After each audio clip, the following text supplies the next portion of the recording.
어떤 사람이 이 교회를 택해서 계속해서 교회에 다닐 수 있는 좋은 교회가 되기 위해서는 어떤 것들이 필요할까요? 특별히 우리 오늘 새생명 전도 잔치인데 새신자들이 교회에 와서 이 교회에 끊임없이 나오려면 어떤 것들이 필요할까요? 먼저 좋은 선물을 준비하면 한 번쯤 교회에 나올 수 있을 것입니다.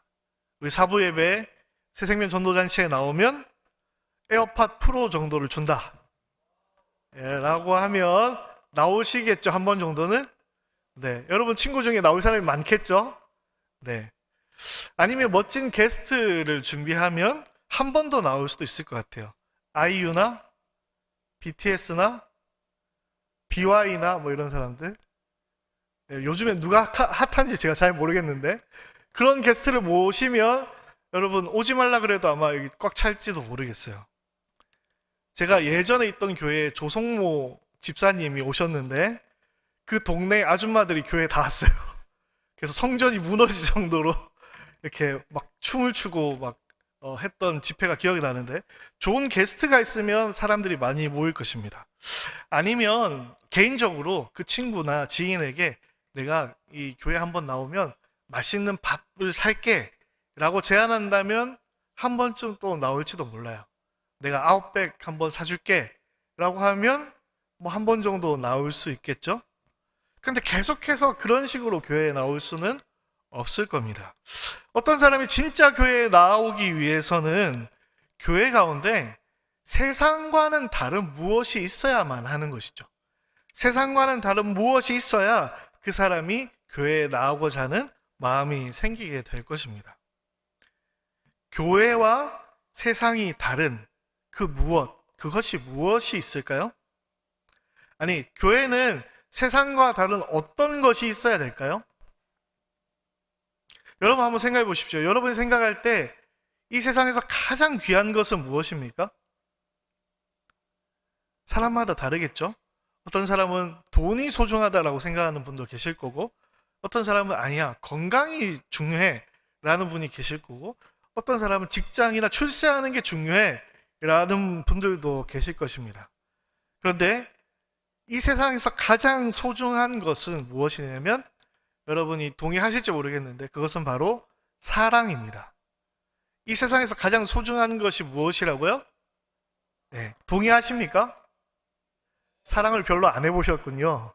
네, 이 세상에서 가장 소중한 것은 사랑입니다. 세상 사람들이 교회를 향해서 교회는 어떤 종교라고 얘기합니까? 기독교는 어떤 종교라고 얘기하죠? 사랑의 종교라고 일반적으로 얘기합니다. 그런데 생각해보면 세상에도 사랑이 있습니다. 세상에도 사랑이 있고 심지어 세상에도 아름다운 사랑이 존재합니다. 세상에도 사랑이 존재하는데 교회를 향해서 기독교를 향해서 이 기독교는 사랑의 종교다라고 사람들이 이야기하는 이유는 무엇이죠? 그것은 아마도 세상 사람들 생각에 교회는 세상과는 다른 사랑이 있다라고 생각하기 때문에 교회는 사랑의 종교다라고 이야기할 것입니다. 우리 청년부는 정말 세상과 다른 참된 사랑을 갖고 있습니까? 이 공동체 안에 세상과 다른 사랑이 존재합니까? 정기적으로 저한테 연락이 와서 사랑한다고 고백하는 사람이 있습니다. 네, 아쉽게도 여자친구는 아니고요. 네, 고객센터에서 전화 와서 사랑합니다 고객님, 정기적으로 사랑합니다 고객님이라고 사랑을 고백해요. 심지어 제 생일을 어떻게 알아가지고 축하 문자도 보내주고 경품도 보내주고 선물도 보내주고. 여러분 중에 제 생일에 사랑한다고 문자 보내신 분 계신가요? 아쉽게도 한 분도 안 계셨어요. 물론 축하한다고는 보냈죠. 네. 세상에도 사랑이 있지만 세상과는 다른 교회만이 가지고 있는 사랑이 무엇인지 오늘 한번 함께 나눠 보고자 합니다. 어떤 사람이 교회에 나온 지 얼마 되지 않았어요. 초신자입니다. 그런데 하나님을 만났어요. 하나님을 만나고 혼자 열심히 기도하면서 신앙생활을 했습니다. 밤에 혼자 골방에 들어가서 혼자 독방에 들어가서 기도하고 있었습니다. 불을 끄고 기도하고 있는데 그날따라 왠지 막 이 오싹오싹한 느낌이 드는 거예요. 왠지 내 뒤에 막 마귀가 있을 것 같은 느낌이 드는 거예요. 혼자 기도하고 있는데 그런 느낌이 들면 얼마나 무섭겠습니까? 그죠? 그래서 어떡하지 이러고 있는데 이 교회 나온 지 얼마 안 된 이 성도가 목사님의 설교를 기억해냈습니다. 두려울 때, 마귀의 공격을 받을 때 찬양으로 무찌르면 된다 라는 이야기가 갑자기 생각나는 거예요. 아, 그래, 찬양으로 무찔러야겠다, 찬양으로 이 마귀를 무찔러야겠다 라고 생각했습니다. 근데 이 사람은 교회 나온 지 얼마 안 됐어요. 찬양으로 무찔러야 되는데 어떤 찬양을 해야 될지 기억이 잘 안 나는 거예요. 어떤 찬양을 해야 내가 무찌를 수 있지? 이렇게 고민하는데 갑자기 찬양이 하나 떠올랐어요. 그래서 그 찬양을 마귀를 향해서 선포했습니다. 뭐라고 했냐면, 당신은 사랑받기 위해 태어난 사람. 초신자니까 들어봤던 기억에 나는 찬양이 그거밖에 없었기 때문이죠. 여러분, 당신은 사랑받기 위해 태어난 사람이라는 찬양, 오래된 찬양이긴 하지만 다들 알고 계시죠? 네, 다들 알고 계시죠? 요즘에는 잘 안 부르는 것 같아요. 너무 많이 불러서 잘 안 부르는 것 같은데, 세상 사람들도 다 아는 찬양 중에 한 곡이 바로 이 당신은 사랑받기 위해 태어난 사람인 것 같아요. 그런 의미에서 좌우 옆 사람과 한번 인사 나눌까요? 옆 사람을 향해서 당신은 사랑받기 위해 태어난 사람입니다. 인사하겠습니다. 네. 여러분, 정말 사랑받기 위해서 태어나셨습니까? 나는 정말 사랑받기 위해서 태어났다라는 사실이 믿어지시나요? 동의가 되시나요? 반응을 해 주십시오. 나는 사랑받기 위해서 태어난 사람 맞습니까? 저는 사랑받기 위해서 태어난 사람 맞습니까? 확실한가요? 사진 한번 띄워주시겠습니까? 네. 한 아기의 사진이죠. 누굴까요? 네, 누가 봐도 오래된 사진, 접니다. 네. 저 어렸을 때 귀엽다고 얘기하면은 안 믿어가지고 사진을 띄워드렸어요. 어렸을 때 저는 사랑을 많이 받았습니다. 교회에서도 사랑을 내려주세요. 네, 교회에서도 사랑을 많이 받고, 네, 뭐 다른 어른들이 너무 예뻐해 주셨어요. 제 입으로 얘기하긴 좀 그렇지만 엄청 귀여웠다고 하더라고요. 그래서 사랑을 많이 받은 기억이 아직까지 제 머릿속에 있습니다. 어때요? 사랑스럽나요? 네, 감사합니다. 근데 저만 그런 건 아니죠. 여기 앉아 계신 우리 모든 청년들, 모든 성도님들도 이런 아기의 시절이 있었죠. 그냥 태어난 존재만으로도 사랑받는 시절이 우리 모두에게 다 있었다는 거죠. 그래서 이 찬양, 당신은 사랑받기 위해 태어난 사람이라는 가사에 많은 사람들이 공감하고 좋아했던 것 같아요. 그럼 그 다음 가사를 한번 생각해 볼까요? 지금도 그 사랑 받고 있지요. 어떤가요? 지금도 그 사랑 받고 있습니까? 나는 지금도 그 사랑 받고 있다. 한번 손 들어보세요. 아무도 없나요? 왜 이렇게 자신이 없으시죠? 남자친구, 여자친구 있는 사람은 다 손 들어야 되죠. 지금도 그 사랑 받고 있습니다. 손 들어보세요. 네, 들기 싫으시군요. 네. 이 질문에 대해서는 좀 답이 갈릴 것 같아요. 우리가 시간이 지나면서 지금도 그 사랑을 뒤로 이렇게 제쳐놓고 내가 정말 사랑받기 위해 태어난 사람이었다라는 사실조차도 점점 잊어버리면서 살아갑니다. 그리고 지금도 내가 그 사랑을 받고 있나라고 질문했을 때 쉽게 답하지 못하는 거죠. 제가 우리 사부 예배 때 자주 들었던 예인데요. 라마 청년분만 대답해 보세요. 차은우, 차기훈. 예. 우리 여소년 청년분만 대답해 보십시오. 송중기, 배용기. 아, 예. 이래서 지금도 그 사랑을 받고 있는지 헷갈리는 거죠. 태어날 때는 사랑받았던 것 같은데, 이 세상은 어떤 사랑이냐면, 이 세상의 사랑은 조건이 있는 사랑이에요. 조건을 따져가면서 사랑을 하는 거죠. 내가 사랑할 만한 사람을 사랑하는 것이 이 세상의 사랑입니다. 그래서 우리는 이러한 세상 속에 살아가면서 내가 사랑받기 위해 태어난 존재라는 사실을 점점 잊어버리게 되는 것이죠. 그러나 우리는 기억해야 되겠습니다. 우리가 태어날 때 받았던 그 사랑, 지금도 여전히 우리를 향해 있다는 사실을 기억하시기 바랍니다. 지금도 여러분은 사랑받고 있는 사람이라는 사실을 여러분 반드시 기억하시기 바랍니다. 우리가 태어났을 때의 그 하나님의 사랑이 지금도 동일하게 우리를 향하고 있다라는 사실을 여러분 반드시 기억하셨으면 좋겠습니다. 왜냐하면 우리 하나님의 사랑은 세상의 사랑과는 달리 어떤 사랑이요? 무조건적인 사랑, 조건 없는 사랑이기 때문입니다. 우리의 모습이 어떠하든지, 내 모습이 차은우의 얼굴이든지 차기훈의 얼굴이든지 송중기의 얼굴이든지 배용기의 얼굴이든지 상관없어요. 조건 없으신 그 사랑이 여전히 우리를 향해 있다는 사실을 늘 항상 기억하시기 바랍니다. 이것이 첫 번째, 세상과 교회의 사랑의 차이입니다. 세상은 조건적인 사랑이지만 교회는 조건 없는 하나님의 사랑이 있습니다. 우리는 어떤 사랑을 하고 있나요? 여러분이 이웃과 친구를 사귈 때 어떤 사랑을 하나요? 무조건적인 사랑을 하나요? 그 사람의 성격을 보기도 하고 관심사를 보기도 하고 외모를 보기도 하고 여러 가지 조건을 따져가면서 우리는 사람과 교제를 하는 경우가 많죠. 그나마 이 세상의 사랑 중에 부모의 사랑이 이 하나님의 사랑과 그래도 가장 닮아 있다라고 생각합니다. 부모님의 사랑은 무조건적인 사랑일 경우가 많기 때문이죠. 여러분, 아기 사진 제가 보여드렸는데 우리가 아기를 보면 얼마나 사랑스럽습니까? 그죠?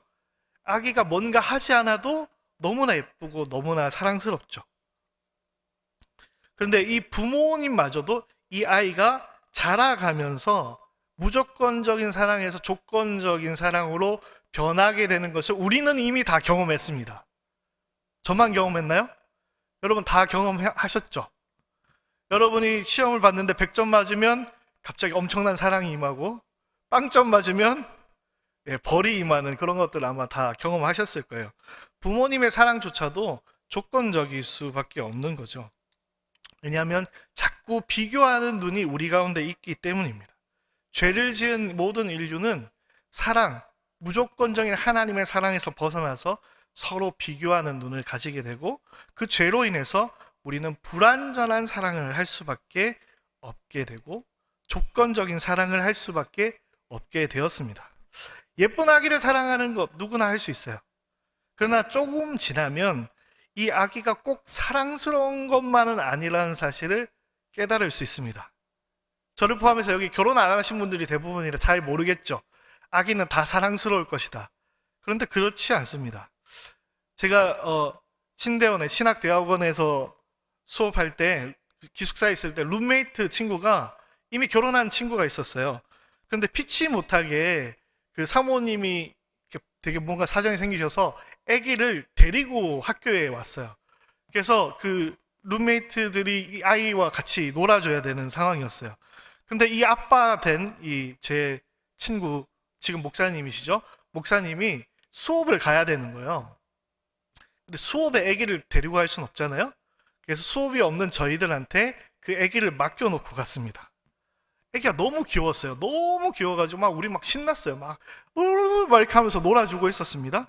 근데 막 재밌게 놀다가 어느 순간 꾸릿꾸릿한 냄새가 나는 거예요. 좀 이상하다. 확인해봐라 했더니 아유, 네, 한끗 쌌습니다. 경상도 말로 황금색 변을 이렇게 가득 이렇게 볼일을 봤더라고요. 근데 다 총각들밖에 없으니까 그 기저귀를 치울 수 있습니까? 없습니까? 없죠. 근데 누군가는 치워줘야 되잖아요. 그래서 제가 가위바위보해서 결정하자라고 제안했습니다. 누가 걸렸을까요? 예, 제가 걸렸죠. 보통 제안한 사람이 걸리잖아요. 제가 걸렸습니다. 어쨌든 뭐 본건 있어가지고 애기 눕혀놓고 이제 기저귀 이렇게 떼가지고 이제 가려고 하는데 너무 상상을 깊게 하지 마시고 이 기저귀를 딱 떼는 순간 애가 시원했는지 오줌을 발사했어요. 제 얼굴 쪽으로 오줌을 발사하길래 제가 손으로 막았습니다. 네. 그래서 아기가 이제 오줌에 젖고 저도 오줌에 젖고 이제 변도 손에 좀 묻어가면서 아기의 그 기저귀를 갈아줬던 기억이 있어요. 그리고 나서 이 아이를 보니까 사랑스럽습니까? 사랑스럽지 않습니까? 어땠을까요? 여러분 어린이집 다니시는 분들 어린아이가 항상 사랑스럽나요? 이렇게 격하게 지금 아니라고 얘기하시는데 네. 만약에 너무 사랑스러운 어린아이지만 막 온몸에 똥칠을 하고 막 나한테 안아달라고 달려온다. 안아주시겠습니까? 아마 쉽지 않을걸요? 네. 우리는 그런 상황의 아이를 안아주기는 너무나도 어렵습니다. 아마 대부분 도망가실 거예요. 아이가 아니라 어른을 생각해 봅시다. 여러분 가족 중에 누가 큰 병에 걸렸습니다. 간호해야 되죠. 간호하는 게 보통 쉬운 일이 아니에요. 그런데 가족이니까, 사랑하니까 참고 그것을 해내지 않습니까? 근데 그 대상이 가족도 아니고, 연인도 아니고, 그냥 내 지인이라면 그 사람을 돌볼 수 있겠습니까? 아니면 그 대상이 내가 사랑할 조건이 없는 하찮은 존재일 때, 사랑할 가치조차 없어 보이는 그런 존재라면 여러분 그 대상을 사랑하실 수 있으시겠습니까? 아니 심지어 나를 화나게 하고 나를 힘들게 했던 원수라면 그 사람을 사랑하실 수 있겠습니까? 아마 우리는 사랑할 수 없을 거예요. 그런데 성경에 보니까 하나님은 그런 원수 같은 우리를 사랑하셨다라고 성경이 이야기하고 있습니다. 오늘 본문에 하나님께서 뭐라고 얘기하셨습니까? 하나님이 세상을 이처럼 사랑하사. 하나님이 누구를 사랑했다고 기록하고 있죠? 세상을 사랑했다라고 이야기하고 있습니다. 여기서 말하는 이 세상은 어떤 의미일까요? 좁게는 하나님의 백성을 얘기할 수도 있고 넓게는 이 온 세상을 의미할 수도 있습니다. 그런데 그것과 상관없이 좀 더 정확하게 얘기하면 이 세상은 죄로 물든 세상을 이야기합니다. 죄악된 세상, 하나님과 원수된 세상을 의미합니다. 요한복음 3장 3절에 이렇게 얘기합니다. 니고데모에 대하여서 예수님께서 이렇게 얘기합니다. 예수께서 대답하여 이르시되 진실로 진실로 내게 이르노니 사람이 거듭나지 아니하면 하나님의 나라를 볼 수 없느니라. 사람이 어떻게 천국에 갈 수 있습니까? 죽었다 깨어나야 천국 갈 수 있다라고 예수님이 얘기하고 있는 것이죠. 죽었다 살아나지 않는 이상 답 없는 인생이 우리의 인생이다라고 예수님께서 말씀하고 있는 것입니다. 요한복음 3장 14절은 이렇게 기록합니다. 모세가 광야에서 뱀을 든 것 같이 인자도 들려야 하리라. 오늘 우리가 읽었던 요한복음 3장 16절 앞에 있는 내용입니다. 모세가 광야에서 뱀을 든 것 같이 예수님도 십자가에 달려야 된다라고 이야기하고 있는 것이죠. 그 배경이 되는 민수기 21장 5절 말씀을 같이 한번 다 같이 읽도록 하겠습니다. 시작. 백성이 하나님과 모세를 향하여 원망하되 어찌하여 우리를 애굽에서 인도해 내어 이 광야에서 죽게 하는가? 이곳에서는 먹을 것도 없고 물도 없도다. 우리 마음이 이 하찮은 음식을 싫어하노라 하매. 네, 요한복음 3장 14절에 모세가 광야에서 뱀을 든 사건의 배경이 이 민수기 21장 5절의 내용입니다. 이 내용이 어떤 내용이었죠? 하나님을 향하여서 이스라엘 백성들이 원망하는 내용이에요. 홍해를 가르고 불과 구름 기둥으로 인도하시고 광야에서 만나를 먹이신 하나님을 향하여서 원망하는 사람들의 내용이 민수기 21장의 이야기입니다. 하나님께 원망하는, 하나님을 대항하는 이 세상이 오늘 요한복음 3장 16절에 등장하는 이 세상인 것입니다. 하나님을 원망하는, 죄악을 짓고 있는 이 세상을 하나님께서 사랑하셨다라고 요한복음 3장 16절에 이야기하고 있는 것입니다. 로마서 5장 7절 8절에는 이렇게 얘기합니다. 의인을 위하여 죽는 자가 쉽지 않고 선인을 위하여 용감히 죽는 자가 혹 있거니와 우리가 아직 죄인 되었을 때에 그리스도께서 우리를 위하여 죽으심으로 하나님께서 우리에 대한 자기의 사랑을 확증하셨느니라. 하나님은 우리를 언제 사랑하셨다라고 이야기하고 있습니까? 우리가 아직 죄인 되었을 때 사랑하셨다라고 이야기하고 있습니다. 우리가 사랑받을 만한 자격이 되어서 우리를 사랑한 것이 아니라 그저 그 하나님의 무조건적인 사랑으로 우리를 사랑하셨다라고 성경은 이야기하고 있습니다. 세상과 다른 하나님의 사랑은 조건 없는 사랑, 무조건적인 사랑. 그 사랑이 오늘 우리 가운데 있는 줄 믿습니다. 할렐루야. 그 사랑을 기억하시고 그 사랑을 누리며 살아가는 우리 모두가 되기를 간절히 축복합니다. 두 번째로 우리에게 있는, 교회 안에 있는 사랑은 세상의 사랑과 무엇이 다른가? 세상의 사랑은 한계가 있습니다. 세상의 사랑은 무엇이 있다고요? 한계가 있습니다. 특별히 어떤 것에 한계가 있냐면 사람을 변화시키는 데 한계가 있습니다. 세상의 사람들이 조건 없는 사랑을 하지 못하는 이유가 있습니다. 아니, 조건 없는 사랑을 주저하는 이유가 있어요. 그것은 우리의 사랑의 능력에 한계가 있기 때문이에요. 그 조건 없는 사랑이라는 의미에는 그 대상에는 문제가 있을 수 있다. 그 대상에게는 무언가 연약함이 있을 수 있다라는 의미를 내포하고 있습니다. 혹시 여러분 연약한 자를 사랑해 보셨습니까? 어떤 문제가 있거나 어려움 가운데 있는 사람을 사랑해 보셨습니까? 물론 그 사랑은 아주 숭고하고 아름다운 사랑이지만 그 사랑은 너무나도 가슴 아프고 슬프고 힘든 사랑이 될 수밖에 없어요. 우리가 왜 자꾸 조건을 따집니까? 부모님들이 왜 자꾸 엄마, 친구, 아들을 소환해서 나를 힘들게 합니까? 자녀가 좋은 대학 들어가서 좋은 직장을 다니고 좋은 사람과 결혼하면 그만큼 쉽게 행복할 수 있다는 사실을 경험적으로 알고 계시기 때문이죠. 조건이 있는 사랑은 쉽게 행복해질 수 있다는 사실을 알고 있습니다. 세상은 사랑만으로는, 사랑만 가지고는 행복할 수 없다는 사실을 너무나도 잘 알고 있어요. 사랑의 능력으로 우리의 인생 문제를 다 해결할 수 없다는 사실을 이미 알고 있기 때문에 조건을 따지면서 사랑합니다.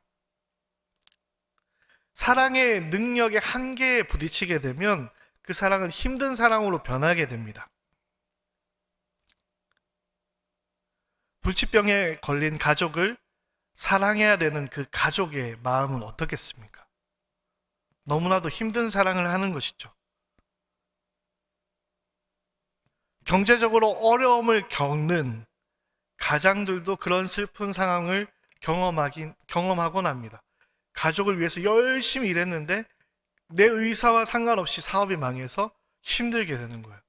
가족을 사랑하긴 하지만 슬픈 사랑을, 고통스러운 사랑을 할 수밖에 없는 것이죠. 사랑의 능력이 있는가, 사랑의 능력이 없는가는 이런 큰 차이를 만들어냅니다.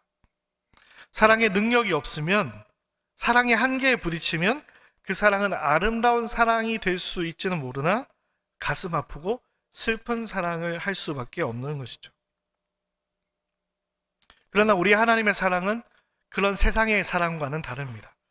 우리 하나님의 사랑은 능력이 있는 사랑인 줄 믿습니다. 할렐루야. 우리 하나님의 사랑은 사람을 변화시키는 능력이 있는 사랑인 줄 믿습니다. 요한복음 3장 16절 다시 한번 볼까요? 하나님이 세상을 이처럼 사랑하사 독생자를 주셨으니 이는 그를 믿는 자마다 멸망하지 않고 영생을 얻게 하려 하심이라. 아멘. 하나님의 사랑은 능력이 있습니다. 우리를 멸망시키지 않을 수 있는 능력이 있습니다. 우리에게 영생을 주어서 영원토록 행복을 누리게 할 수 있는 능력이 하나님의 사랑 안에 있다라는 것입니다. 하나님의 능력 있는 사랑, 그 사랑이 오늘도, 지금도 우리를 향하여서 펼쳐져 있다는 사실을 날마다 기억하며 살아가시는 여러분 되시기를 간절히 축복합니다. 할렐루야. 세상의 사랑은 영원하지 않지만 하나님의 사랑은 영원한 사랑입니다. 영원하지 않다라는 것은 두 가지로 나눠서 세분화해서 생각할 수 있습니다. 첫 번째로 영원하지 않다라는 것은 변할 수 있다라는 것을 의미해요. 옛날 CF에 이런 게 있었어요. 어떻게 사랑이 변하니? 를 아시면 저랑 비슷한 연배시고 여러분 모르는 게 당연할 것 같아요. 사랑이 어떻게 변하니? 사랑이 변합니까? 안 변합니까? 사랑이 변하던가요? 안 변하던가요? 네, 우리의 사랑은 변하죠. 네. 세상의 사랑은 영원하지 않습니다. 세상의 사랑은 그 사랑의 반대편에 미움이라는 것이 존재하기도 하고 탐욕 같은 것이 존재하기도 해서 그 사랑이 영원하지 않고 쉽게 변질되는 경우가 참 많이 있어요. 평생 사랑할 것처럼 우리 청년들은 연애를 합니다. 그런데 그것이 평생 가는 경우도 있지만 대부분 변하는 경우가 더 많죠. 심지어 요즘에 결혼식 주례에도 옛날처럼 검은 머리가 팥불이 될 때까지 사랑하라는 얘기를 요즘엔 안 하더라고요. 왜 그렇죠? 결혼했지만 그 사랑이 변하는 경우가 요즘에는 너무나 많기 때문에 그런 얘기를 안 하는 것 같아요. 세상의 사랑은 결국에 변하게 되는 사랑입니다. 또 사랑이 영원하지 않다라는 것은 어떤 걸 의미하냐면 그것이 아무리 진실된 사랑이고 심지어 변하지 않는 사랑이라고 할지라도 그 사랑에는 끝이 있다라는 것을 의미합니다. 세상의 사랑에는 끝이 있어요. 왜냐하면 세상의 사람들의 끝에는 사망이 기다리고 있기 때문입니다. 영원한 사랑이란 그래서 우리 가운데 있을 수가 없는 것이죠. 세상의 사랑은 영원할 수가 없습니다. 그러나 하나님의 사랑은 어떤 사랑입니까? 우리 하나님의 사랑은 영원한 사랑인 줄 믿습니다. 우리 하나님의 사랑은 변하지 않는 사랑인 줄 믿습니다. 그를 믿는 자마다 멸망하지 않고 영생을 얻게 하려 하십니다. 영생이라는 말은 어떤 말입니까? 영원하다는 의미입니다. 우리를 향하신 하나님의 사랑이 영원토록 우리 가운데 있다라는 것을 의미합니다. 창세전에도 하나님은 우리를 사랑하고 계셨고 여러분이 태어나는 그 순간에도 하나님은 여러분을 사랑하셨고 지금도 여러분을 사랑하시고 이 미래에도 하나님은 여전히 여러분을 사랑하신다라는 사실을 여러분 기억하시면서 살아가시기를 간절히 축복합니다. 할렐루야. 네요, 같이 한번 읽겠습니다. 로마서 8장 1절 읽겠습니다. 시작. 누가 우리를 그리스도의 사랑에서 끊으리요. 네, 좀 다르네요. 제가 읽겠습니다. 누가 우리를 그리스도의 사랑에서 끊으리요. 환난이나 곤고나 박해나 기근이나 적신이나 위험이나 칼이라. 기록된 바 우리가 종일 주를 위하여 죽임을 당하게 되며 도살당할 양같이 여김을 받았나이다 함과 같으니라. 그러나 이 모든 일에 우리를 사랑하시는 이로 말미암아 우리가 넉넉히 이기느니라.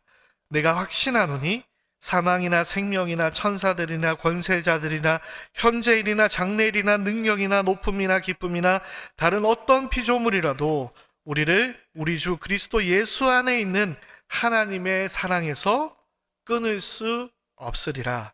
할렐루야. 하나님의 사랑은 언제나 변함없고 그 무엇도 끊을 수 없는 영원한 사랑입니다. 말씀을 정리하도록 하겠습니다. 세상에는 조건이 없는 또는 모든 문제를 해결할 수 있는 능력이 있는 또는 변함이 없는 또는 영원한 사랑이 존재하지 않기 때문에 우리가 이 하나님의 놀라운 사랑을 전한다고 해도 그것을 쉽게 믿거나 받아들이기 어려울 것입니다. 그러나 우리는 알아야 됩니다. 우리 하나님이 우리를 위해서 독생자 예수 그리스도를 보내주심으로 말미암아 우리를 향하신 하나님의 사랑을 십자가에서 확증하셨다라는 사실입니다. 우리가 아직 죄인 되었을 때에 그리스도께서 우리를 위하여 죽으심으로 하나님께서 우리에 대한 자기의 사랑을 확증하셨느니라 라고 성경은 이야기하고 있습니다. 예수님의 그 십자가에서 하나님은 그 조건 없으신 사랑을 확증하셨습니다. 예수님께서 십자가에서 사망 가운데 승리하심으로 말미암아서 그 죄악을 끊어버리는 사랑의 능력을 나타내셨습니다. 그 십자가에서 예수 그리스도께서 부활하심으로 말미암아서 우리를 향하신 하나님의 사랑은 변하지 않고 그 누구도 끊을 수 없는 영원한 사랑이라는 사실을 예수님께서 십자가에서 확증하셨습니다. 여러분, 날마다 우리를 사랑하신 그 하나님의 사랑의 증거가 있는 십자가를 기억하십시오. 그 십자가의 사랑을 날마다 누리며 살아가는 우리 모든 청년부가 되었으면 좋겠습니다. 마지막으로 요한복음 3장 16절, 우리가 너무나 잘 아는 말씀을 읽고 말씀을 마치겠습니다. 요한복음 3장 16절 같이 읽겠습니다. 시작. 하나님이 세상을 이처럼 사랑하사 독생자를 주셨으니 이는 그를 믿는 자마다 멸망하지 않고 영생을 얻게 하려 하심이라. 아멘.